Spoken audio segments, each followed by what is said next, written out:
En 1918, los servicios del Comité Central del Partido Bolchevique piden a los principales dirigentes que redacten una breve autobiografía.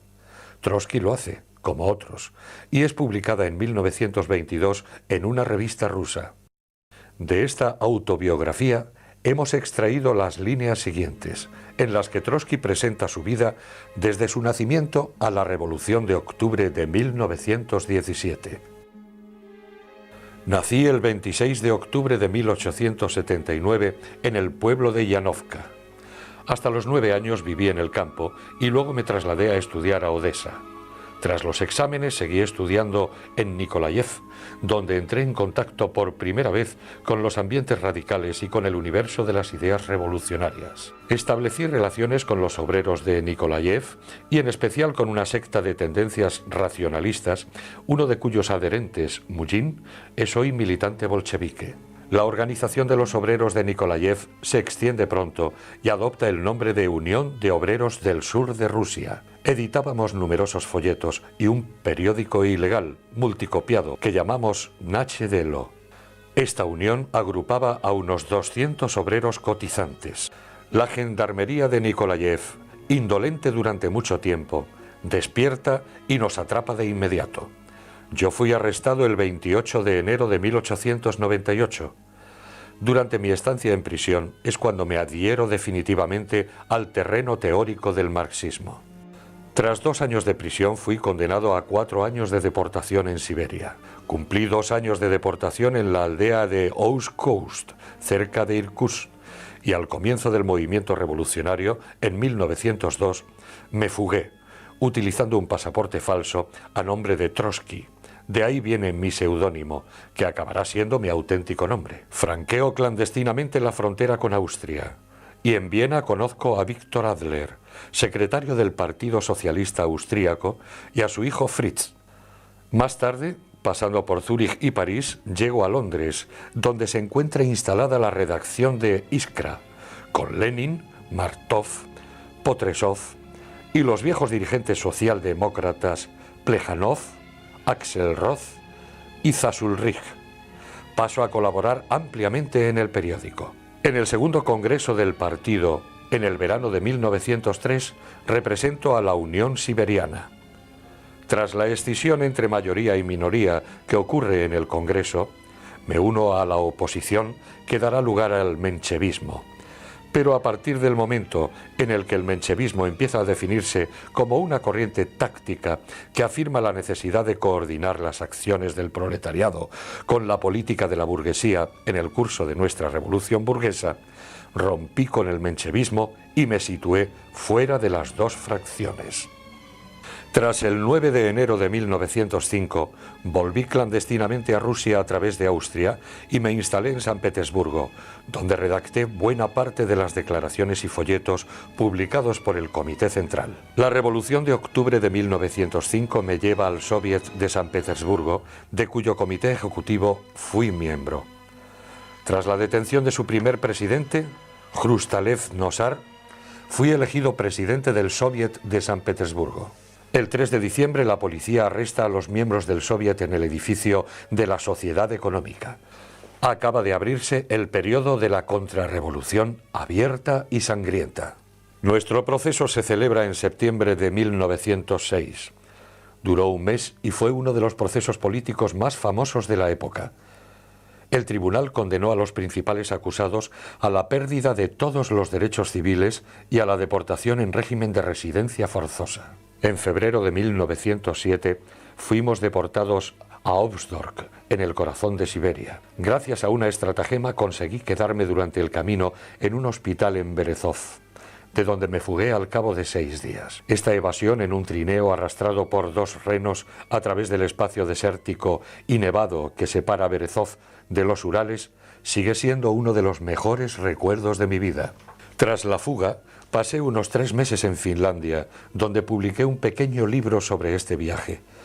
Y desde allí, pasando por Suiza, me dirigí a Inglaterra para asistir al Congreso de Londres, que se celebró en el verano de 1907. Más tarde me instalé en Viena, en Austria, donde colaboraba de manera regular en las publicaciones de los partidos socialdemócratas de Alemania y Austria. En Viena, a partir de 1908, empecé a publicar junto con mi amigo Joffé un periódico popular, Pravda, que hacíamos pasar clandestinamente a Rusia. Como corresponsal de prensa recorrí Serbia y Bulgaria durante la Guerra de los Balcanes y estuve presente en Rumanía en la Conferencia de Paz de Bucarest.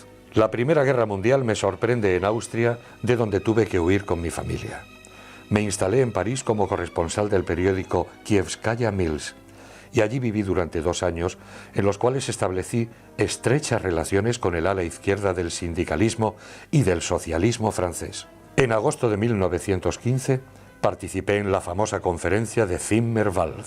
Junto a un grupo de amigos rusos, editaba en París un pequeño diario en ruso, destinado fundamentalmente a los emigrados, Nache Slovo, que no cejó en su batalla sin perdón contra el chauvinismo y contra el ala oportunismo del movimiento obrero, y que fue por ese motivo objeto de severas persecuciones por parte de la censura militar francesa. El periódico fue prohibido 3 veces y otras tantas reapareció bajo un nuevo nombre. A finales de 1916 fui expulsado de Francia y conducido a la frontera española por 2 policías. En España fui puesto en prisión y finalmente condenado a ser expulsado a una república americana. A finales de diciembre de 1916 embarqué con mi familia en Barcelona y llegué a Nueva York a comienzos de enero. En Nueva York participé en el Partido Socialista Americano y combatí contra la participación americana en la guerra. Las noticias de la revolución en Rusia llegan a Nueva York y de inmediato embarqué con mi familia hacia Europa. Pero en el puerto canadiense de Halifax fui detenido junto a otros 5 camaradas por las autoridades militares británicas que me internaron en un campo de prisioneros de guerra. Tras una estancia de 1 mes en compañía de soldados y marinos alemanes, fui liberado a exigencia del Soviet de Diputados de Obreros y Soldados de San Petersburgo. A mi vuelta a Rusia me uní a la Organización de los Socialdemócratas Internacionalistas Unificados con el objetivo de ayudar a su rápida fusión con el partido bolchevique. Tras las jornadas de julio, fui arrestado por el gobierno de Kerensky por traición contra el Estado y pasé 2 meses en la prisión de Kresty. El resto ya se sabe.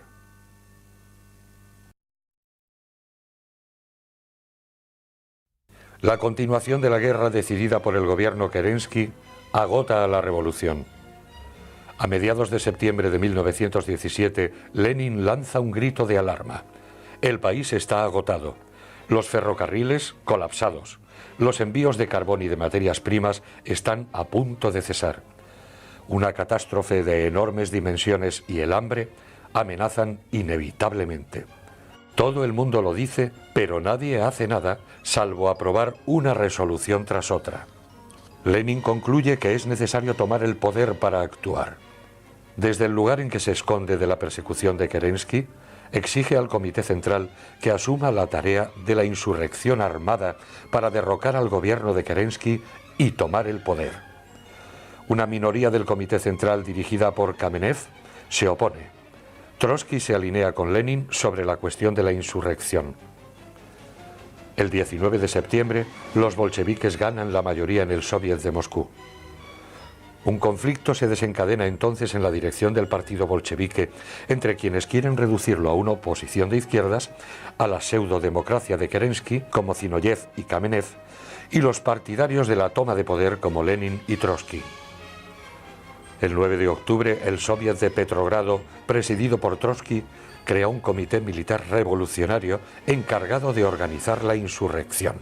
Este comité de 3 personas, bajo la supervisión de Trotsky, emprende las medidas militares prácticas para la insurrección. Trotsky se encarga de las tareas de propaganda y agitación. El 17 de octubre se dirige a la conferencia de comités de fábrica. El 11 y el 12 a la conferencia de soviets de la región del norte. El menchevique Sukhanov explica cómo Trotsky actúa incansablemente, hablando a un público enfebrecido de un lugar a otro, desde la fábrica Putilov a los marinos del Báltico, de un cuartel a otro. Cada trabajador y soldado de Petrogrado le conoce y le escucha. Su influencia sobre las masas y sobre sus propios jefes es irresistible. Será el personaje central de estos días y el principal héroe de este capítulo de la historia. El 10 de octubre, Lenin abandona su escondite y reúne al Comité Central. Somete a voto una resolución que afirma que la insurrección armada es inevitable y está al orden del día. El partido debe basar toda su actividad en esta perspectiva y emprender las medidas prácticas que de ella se desprenden. 10 votos, entre ellos el de Trotsky, apoyan esta resolución. 2 votan en contra, Zinoviev y Kamenev, que se rebelan y dimiten de todos sus cargos en el partido. Pero la mayoría que ha votado la resolución de Lenin no hace nada para aplicarla. Las huelgas afectan a todos los sectores que se lanzan a la calle. El hambre es inminente. Petrogrado tiene apenas 10 días de reserva de alimentos. La reunión del Soviet de Petrogrado del 20 de octubre ha apoyado la actividad de Trotsky de preparación de la insurrección. Él hará de la insurrección del 24 y 25 de octubre la antítesis misma del golpe de Estado. El día 22 se dirige a una multitud de obreros y soldados a la que grita: el poder de los soviets dará toda la riqueza del país a los pobres y a los soldados de las trincheras. A mi alrededor, comenta el menchevique Sujánov, el público está casi en éxtasis. Trotsky pide a su auditorio que jure apoyar con todas sus fuerzas y hacer los sacrificios que sean necesarios para apoyar al Soviet, que llevará a la revolución hasta la victoria final que les dará la tierra, el pan y la paz. La locura estalla. Escenas como esta se repiten en todo Petrogrado. El menchevique Sujánov se pregunta si esto es ya la insurrección, si la insurrección ha comenzado ya y solo falta llevarla a término. Trotsky se dedica estos días a esta sola tarea y todas las medidas que toma preparan la insurrección. La mañana del día 24 de octubre se dirige a la fortaleza de Pedro y Pablo, situada junto al Palacio de Invierno, sede del gobierno provisional, y al regimiento de motociclistas, y los gana para la causa bolchevique. Los adversarios de los bolcheviques crean un fantasmagórico Comité de Salvación Pública. Trotsky hace venir a destacamentos seleccionados, próximos a los bolcheviques, hace distribuir armas entre los guardias rojos y las unidades seguras. Decide poner en pie de guerra a todas las fábricas y ordena a la tripulación del acorazado Aurora que tome los puentes sobre el Neva que Kerensky ha ordenado levantar para impedir todo movimiento hacia el centro de la ciudad. Durante la noche del 24 al 25 de octubre, las tropas del Comité Militar Revolucionario y los destacamentos de guardias rojos y de marinos ocupan las estaciones, la central telefónica, la central eléctrica, correos. El 25 a las 2:30 de la tarde, Trotsky abre la sesión plenaria del Soviet de Petrogrado, declarando que el gobierno provisional ya no existe y dando la palabra a Lenin, que anuncia la formación de un gobierno sin representantes de la burguesía. El Congreso de los Soviets se reúne 2 horas más tarde en la gran sala del Instituto Smolny. Pocas horas más tarde, después de que los cañones hayan tirado sobre él, el Palacio de Invierno, sede del gobierno provisional, cercado por destacamentos de obreros y soldados, se rinde. El gobierno provisional cae y los ministros son detenidos. El 25 de octubre, el Congreso aprueba el decreto sobre la paz que propone a todos los pueblos beligerantes y a los gobiernos una paz inmediata sin anexiones, es decir, sin ocupación de territorios extranjeros ni rupturas por la fuerza de nacionalidades extranjeras y sin indemnizaciones de guerra. Esta paz es más que necesaria, ya que los soldados no están dispuestos a emprender una nueva campaña de invierno. El Congreso elimina por decreto la propiedad privada de la tierra, que es entregada a los comités de campesinos para su reparto. Lenin anuncia en el Congreso la formación de un gobierno provisional obrero y campesino, denominado Consejo de Comisarios del Pueblo, y que comprende 12 comisarios. Trotsky es nombrado comisario de Asuntos Exteriores. El monárquico Oleg Volkov recuerda la profundidad del movimiento de las masas populares. Explica a su padre que en Rusia ha estallado un movimiento que recuerda al de Pugachev, a la Jacquerie francesa, a los grandes movimientos populares. Pero la Revolución de Octubre no es una revolución rusa, sino el primer acto de la Revolución Mundial. La contrarrevolución, aún desorganizada, trata de boicotear a los órganos del nuevo gobierno y la patronal presenta una propuesta de huelga contra el gobierno del Consejo de Comisarios del Pueblo. Pocos días más tarde, el 2 de noviembre, la insurrección estalla en Moscú. El general blanco de caballería Kornilov, que había intentado un golpe de Estado unos meses antes, se pregunta: ¿qué podemos hacer si toda Rusia se ha vuelto bolchevique? Es decir, si toda Rusia quiere la paz, el reparto de la tierra y mantiene que será necesaria una guerra civil implacable. A mediados de noviembre, Trotsky envía al embajador inglés Buchanan una nota para los gobiernos de los aliados que no responden a ella. Les informa de la aprobación del decreto sobre la paz y de las propuestas de apertura de negociaciones con todos los beligerantes. Trotsky hace públicos los tratados secretos firmados entre el zar y sus aliados, que denuncian violentamente a Trotsky como agente alemán. La publicación de los tratados pone en evidencia los verdaderos propósitos de la guerra.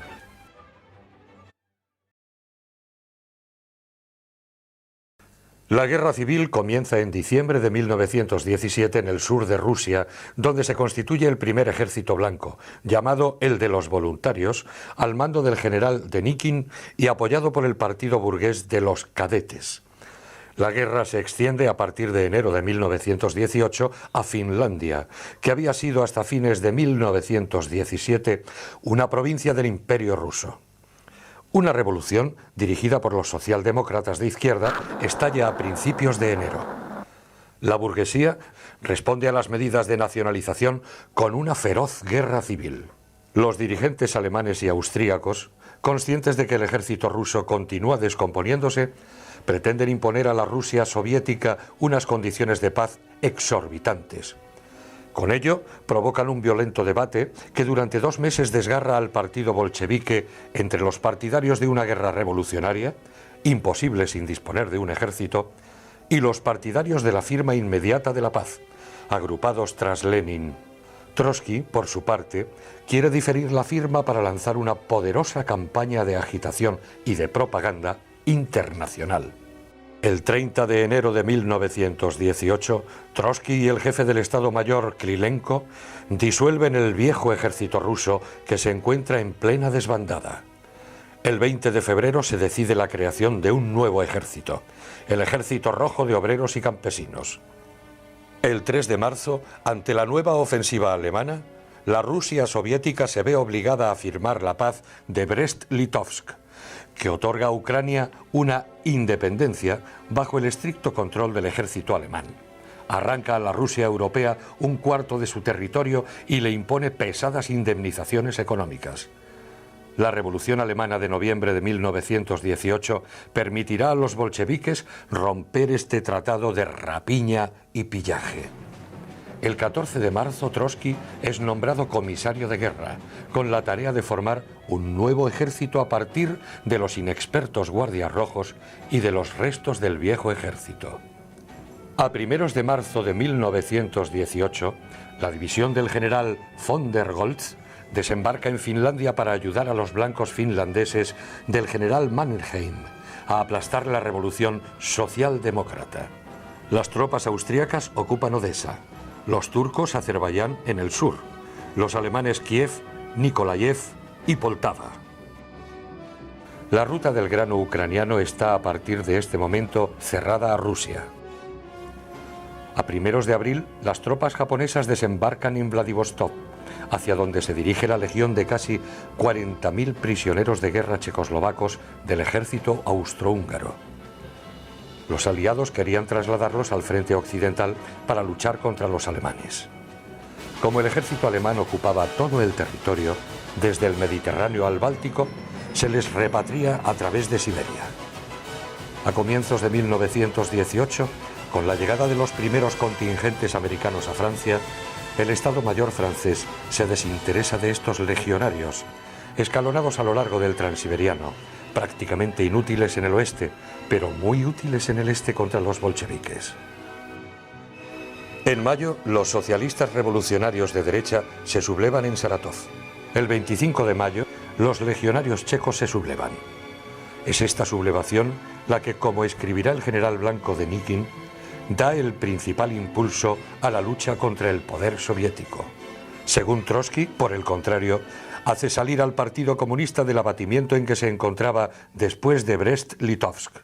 Millares de militantes movilizados parten hacia el este. El ejército blanco del monárquico de Nikin ataca desde el sur. Los alemanes se apoderan de toda Ucrania y de Crimea. La reacción triunfa en Finlandia. Entre los combates y la sangrienta represión, un trabajador de cada 5 ha encontrado la muerte. En junio, Denikin, apoyado por los ingleses y los franceses, aísla la Rusia central del Cáucaso de los graneros del Kubán meridional y del petróleo de Grozny. El hambre se instala en las grandes ciudades, donde la ración media es de 3 libras de pan al mes. Denikin escribe: el cerco alemán instauró un bloqueo completo de la Rusia soviética, aislándola de los mares, de las reservas de trigo y del carbón. El hambre suscita el descontento de los habitantes de las ciudades que ayer votaron a los bolcheviques y el de los campesinos a quienes el gobierno quiere hacer entregar un trigo para el que carece de medios de pago reales. Los adversarios de los bolcheviques utilizan este resentimiento. El 6 de julio, 2 socialistas revolucionarios de izquierda, miembros de la Checa, Jakob Blumkin y Nicolás Andreyev, matan al embajador alemán Mirbach. Los socialistas revolucionarios de izquierda y los regimientos controlados por ellos se sublevan para imponer al gobierno la reanudación de la guerra, pero son derrotados de inmediato. En julio, destacamentos franco-ingleses desembarcan en Murmansk, al norte de la Rusia europea.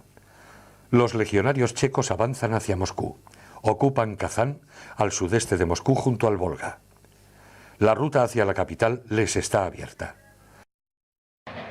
Durante la noche del 7 al 8, Trotsky hace equipar un tren especial que incluye el antiguo vagón del ministro zarista de Vías y Comunicaciones y parte hacia Sviazk, pequeña estación cercana a Kazán que el Ejército Rojo recupera el 10 de septiembre. Es la primera victoria del Ejército Rojo en gestación. 2 días más tarde, Tukhachevsky arrebata a los blancos la ciudad de Simbirsk, donde había nacido Lenin.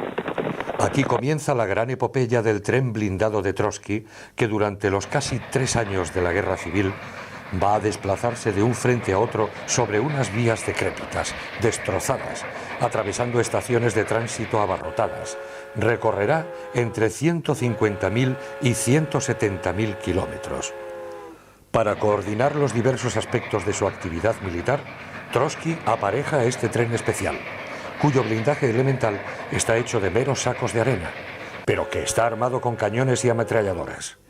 Lo ocupan 250 colaboradores vestidos con cuero negro, entre los cuales hay un destacamento de tiradores letones y un destacamento de ametralladoras. No es posible resumir aquí las diversas peripecias de esta guerra civil y el papel esencial que Trotsky desempeña por sus funciones de comisario de guerra, de presidente del Comité Militar Revolucionario, de miembro del Buró Político y de miembro del Consejo de Trabajo y de la Defensa, creado por Lenin en noviembre de 1918. A lo largo de estos 3 años, Trotsky se ha visto confrontado a una multitud de problemas: insuficiencia constante de fusiles, de cartuchos, de botas, de grasa para los fusiles, de forraje para los caballos, de medicamentos para los heridos. Problemas agravados por la fuerte oposición de numerosos cuadros del partido, partidarios de las unidades autónomas o independientes de partisanos o guerrilleros, y contrarios a la formación de un ejército centralizado que utiliza los conocimientos del antiguo cuerpo de oficiales. Para los bolcheviques y especialmente para Lenin y Trotsky, la revolución rusa solo puede sobrevivir si triunfa en uno o varios países de Europa la revolución internacional de la que ellos se consideran una parte constituyente. Por eso, en marzo de 1919 es proclamada la Tercera Internacional, la Internacional Comunista. La conferencia de fundación aprueba las tesis redactadas por Lenin, la plataforma escrita por Bukharin y un manifiesto redactado por Trotsky. El manifiesto asigna a la nueva internacional la tarea de unir las fuerzas de todos los partidos verdaderamente revolucionarios del proletariado mundial para facilitar y conseguir la victoria de la revolución comunista en todo el mundo. La guerra ha demostrado que el capitalismo lleva al mundo a la barbarie. La alternativa a la que se ve enfrentada la humanidad es clara: socialismo o barbarie. Bajo la máscara de la democracia parlamentaria es la oligarquía financiera quien gobierna, y por tanto es absurdo exigir a la clase obrera que en su última lucha a muerte contra el capital observe piadosamente los principios de la democracia política.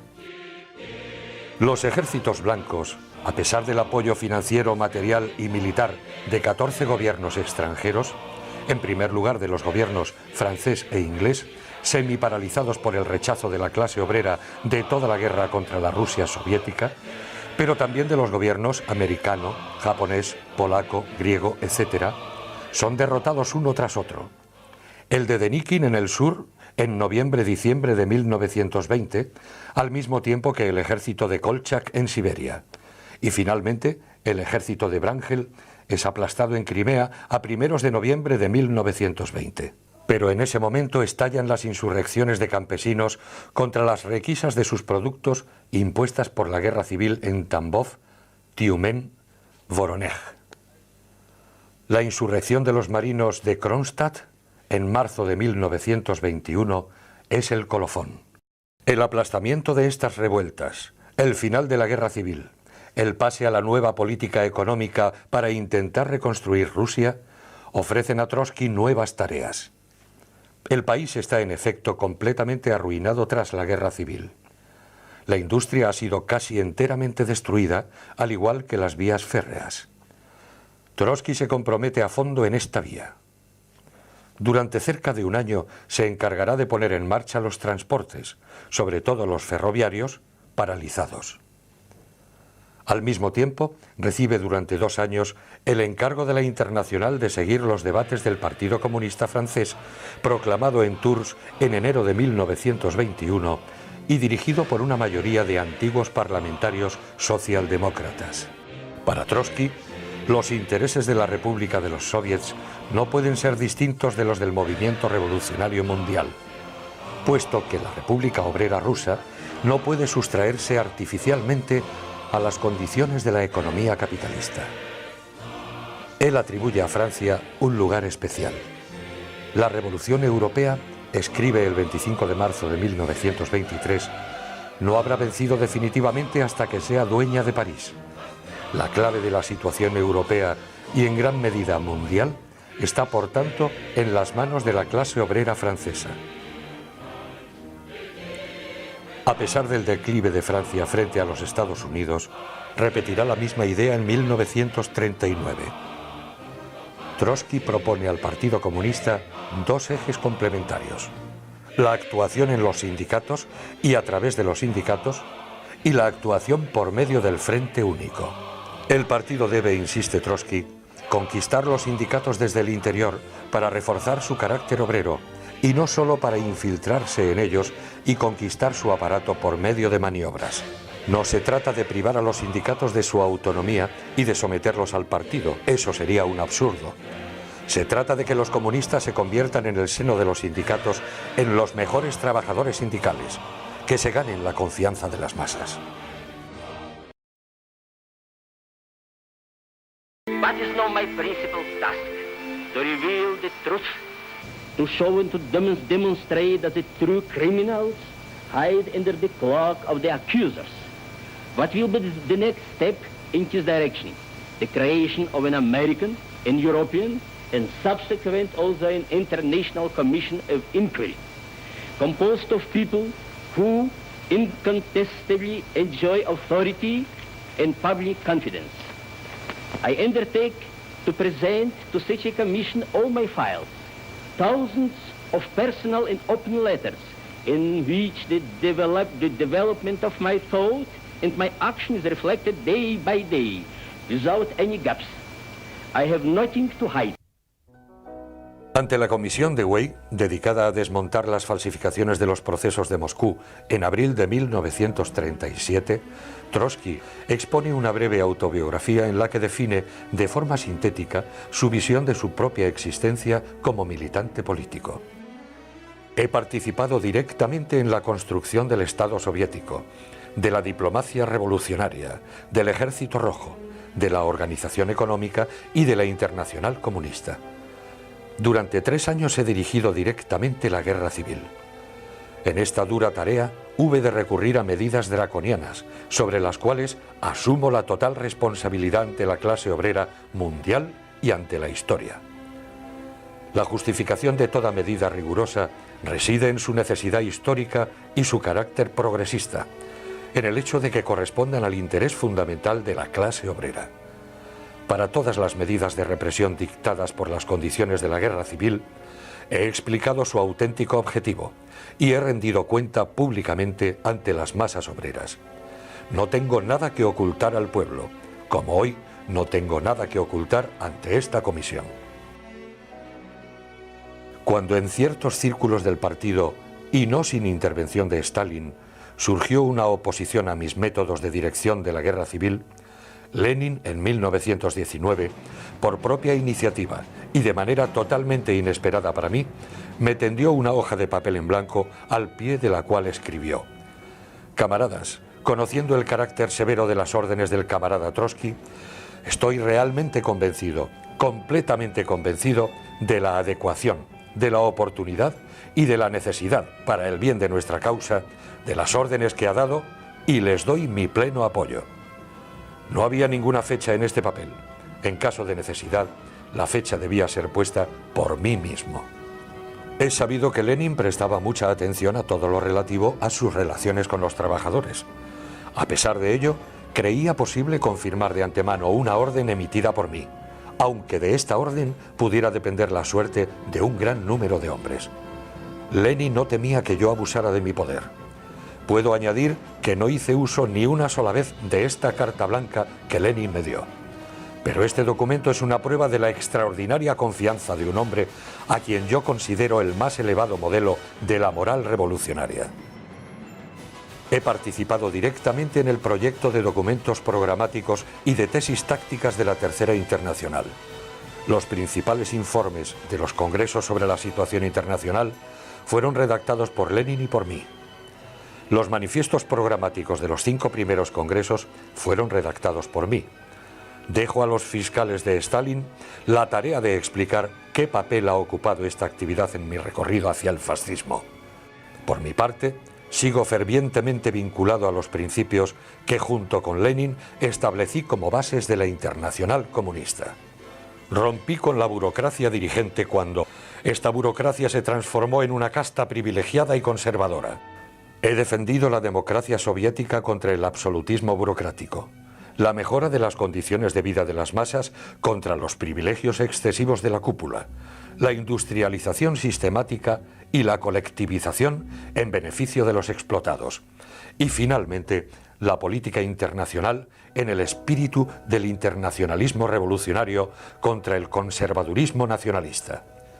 En mi último libro, La Revolución Traicionada, he intentado explicar teóricamente por qué el Estado soviético aislado, sobre la base de una economía atrasada, ha hecho surgir la pirámide monstruosa de la burocracia, que ha sido casi automáticamente coronada por un dirigente infalible e incontrolado.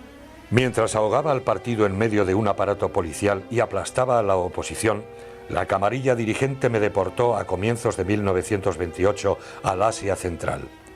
Ante mi negativa a abandonar la actividad política en el exilio, esta camarilla me deportó a Turquía a comienzos de 1919. A partir de ese momento empecé a publicar el boletín de la oposición sobre la base del mismo programa que había defendido en Rusia, y entré en relación con los que defienden mi ideología en todos los rincones del mundo. El 20 de febrero de 1932, yo mismo y los miembros de mi familia que se encontraban en el extranjero fuimos privados de la nacionalidad soviética por la burocracia. Mi hija Zinaida, que se encontraba en el extranjero para recibir tratamiento médico, fue privada de hecho de la posibilidad de volver a la URSS para reunirse con su marido y sus hijos. Se suicidó el 5 de enero de 1933. Mi trabajo literario y mi correspondencia han constituido, de hecho, el contenido principal de mi vida durante los últimos 9 años. La línea política de mis libros, mis artículos y mis cartas habla por sí misma. Las citas que ha hecho Wyszynski de mis obras representan, como probaré, groseras falsificaciones. Este es un elemento necesario de todo el proceso trucado. Durante los años comprendidos entre 1923 y 1933, en lo que respecta al Estado soviético, su partido dirigente y la Internacional Comunista, he defendido el punto de vista expresado en estos términos: reforma, pero no revolución. Esta concepción se alimentaba de la esperanza de que, con acontecimientos favorables en Europa, la oposición de izquierda pudiera regenerar el partido bolchevique por métodos pacíficos, reformar democráticamente el Estado soviético y hacer volver a la Internacional Comunista al camino del marxismo. Solo la victoria de Hitler, preparada por la política desastrosa del Kremlin y la total incapacidad de la Internacional Comunista de extraer las lecciones de la experiencia trágica de Alemania, nos convencieron, a mí y a quienes comparten mi ideología, de que el viejo partido bolchevique y la Tercera Internacional estaban definitivamente muertos en lo que concierne a la causa del socialismo.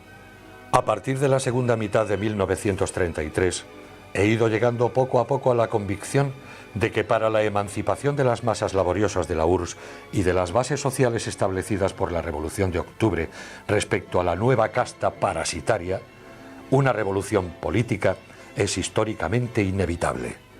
La degeneración política de la Internacional Comunista, completamente sometida a la burocracia soviética, ha hecho necesario lanzar la consigna de la Cuarta Internacional y poner las bases de su programa.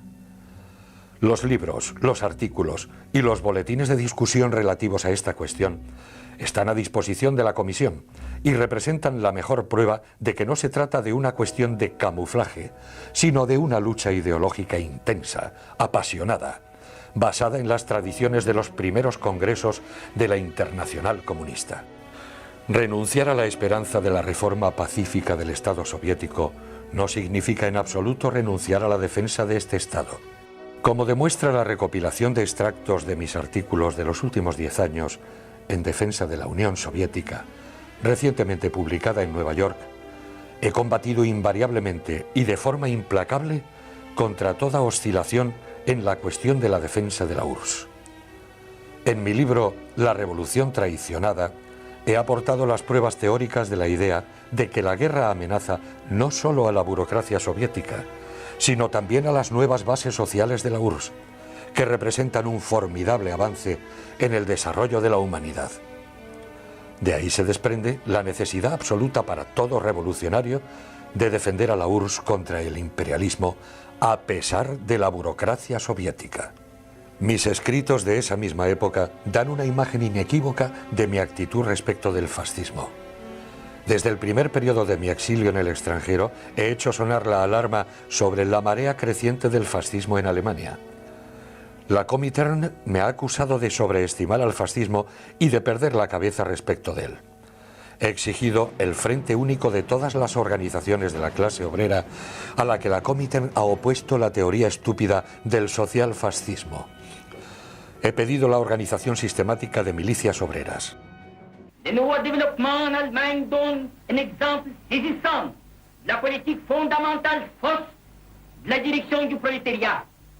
Assimilation de la démocratie au fascisme, répudiation de la politique de front unique et par suite rénonciation aux soviets. He señalado que la URSS se vería gravemente amenazada en caso de victoria de Hitler. Todo ha sido inútil. La burocracia soviética ha usurpado la autoridad de la Revolución de Octubre solo para transformarla en un obstáculo para la victoria de la revolución en los demás países. Sin la política de Stalin no habríamos vivido la victoria de Hitler.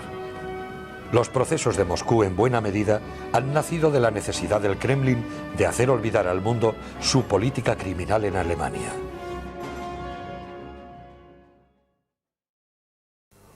En agosto de 1936, en el primer proceso de Moscú, son condenados a muerte Zinoviev, Kamenev y otros 14 militantes soviéticos y alemanes. El proceso presenta a Trotsky como el organizador de un complot contra la Unión Soviética. El gobierno socialdemócrata noruego impide a Trotsky desmontar todas las falsificaciones del proceso. Está asilado y se le prohíbe toda forma de expresión pública. León Sedov, en París, se encarga de desmontar el andamiaje de invenciones y pruebas trucadas. En enero de 1937, Trotsky llega a México, donde el presidente Cárdenas le ha concedido asilo político. Se aloja en una casa prestada por el pintor Diego Rivera y su mujer Frida Kahlo. Allí consigue, tras el segundo proceso de Moscú de finales de enero, en abril, reunir una comisión de investigación presidida por el filósofo americano Dewey, ante la cual ha leído, entre otras cosas, la autobiografía que acaba de escribir. En febrero de 1938, la NKVD-GPU consigue asesinar a León Sedov.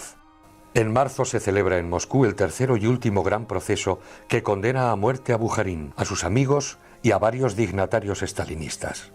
Y a 25 años de campos al viejo camarada de Trotsky, Christian Rakovsky, que será fusilado el 11 de septiembre de 1941 en Orel, junto con la hermana de Trotsky, Olga.